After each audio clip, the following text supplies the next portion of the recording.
KYA. Today's reading is Matthew 22 and Mark 12. We start Matthew 22 with the parable of the wedding feast, and that starts off with, and again Jesus spoke to them in parables, saying, "The kingdom of heaven may be compared to a king who gave a wedding feast for his son."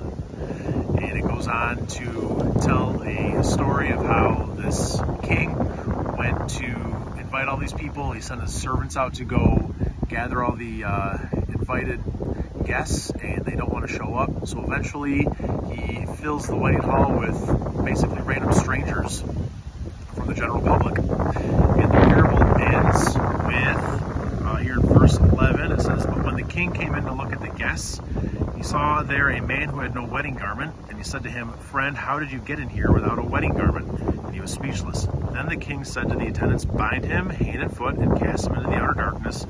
In that place there will be weeping and gnashing of teeth. For many are called, but few are chosen.'"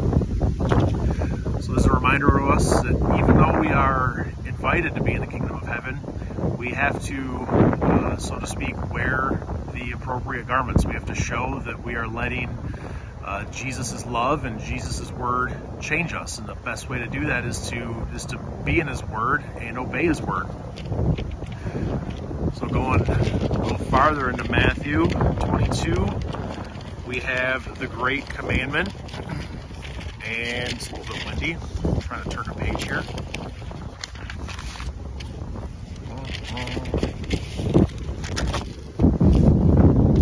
Sorry about that.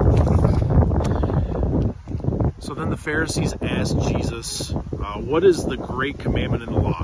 And it says here, "And he said to him, 'You shall love the Lord your God with all your heart, and with all your soul, and with all your mind. This is the great and first commandment, and the second is like it. You shall love your neighbor as yourself. On these two commandments depend all the law and the prophets.'" So when Jesus says all the law and all the prophets, he's referring to the entire Old Testament. And he's saying that we need to show God's love with everything, right? With all your heart, with all your soul, with all your mind. And in order to show God's love, we need to know God's love. And to know God's love, we need to be, again, consistent in our reading.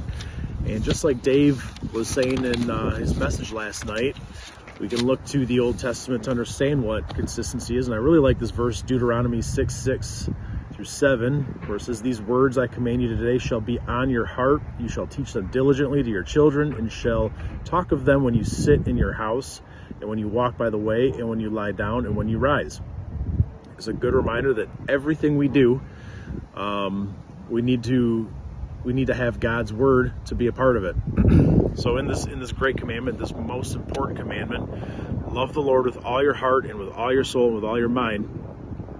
We have to remember that in order to show God's love, we have to know God's love, and the best way to do that is to be in his word. So, are you wearing the appropriate garments at the feast, which is the kingdom of heaven? And are we getting to know God's love through his word? Have a great day.